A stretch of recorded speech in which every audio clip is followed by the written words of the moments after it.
নমস্কাৰ, মোৰ নাম শ্ৰীমতী ধন্যজ্যোতি চেতিয়া। মই বানবাৰী উচ্চ মাধ্যমিক বিদ্যালয়ৰ পৰা তৃতীয় বিভাগত উত্তীৰ্ণ হ'লো আৰু ভৱিষ্যতে মই লেখিকা হোৱা মন। পাৰ্চেণ্টেজ 50 হয়। বহুত কষ্টৰে গৈছিলোঁ। মাজে মাজে বেমাৰো হয়।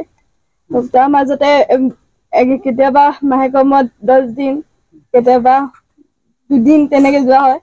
আৰু বাৰিষা দিনত আমাৰ ৰাস্তা পদূলিও বেয়া হয়, সেনেকেও বহুত হেৰি হৈ যায়। আলিলৈকে এডোখৰ যাওঁ, তাৰপিছত সেই গাড়ীত যাম, গাড়ীত গৈ স্কুলৰ পৰা আকৌ হুইলচেয়াৰ নিয়ে। বহুত ভাল লাগিছে। মা-দেউতাক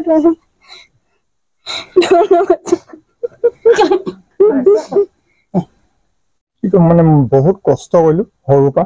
প্ৰথম ক শ্ৰেণীৰ পৰা 5লৈকে নিলোঁ চাইকেলত। তাৰপিছত আকৌ হুইলচেয়াৰত এডোখৰ নিয়া হয়, চাইকেলতো নিওঁ। মই কামলৈও যাওঁ, ল'ৰা থৈ আকৌ কাম কৰোঁ।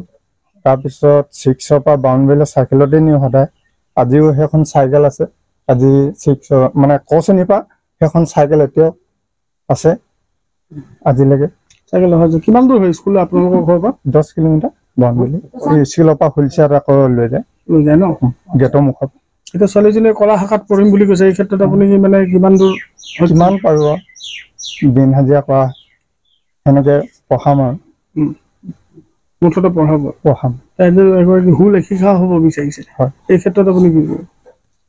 এতিয়া ছোৱালীয়ে জানিব, আমিনো কি ক'ম।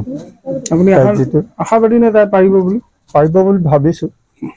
তাই এতিয়া পঢ়িছে, হেৰি কৰিছে। আমিতো ধৰক অনা নিয়া কৰা, কিবা পইচা পাতি সহযোগ মানে দিয়া কৰ্তব্য আমাৰ।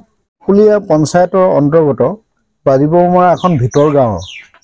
এগৰাকী শাৰীৰিকভাৱে সক্ষম ছাত্ৰীয়ে বহুত কষ্ট আৰু মানে বিশেষ অসুবিধাৰ মাজেৰে তাই আজি হাইস্কুল শিক্ষান্ত পৰীক্ষাত 2য় বিভাগত উত্তীৰ্ণ হৈ আমাৰ অঞ্চলটোলৈ গৌৰৱ কঢ়িয়াই আনিছে।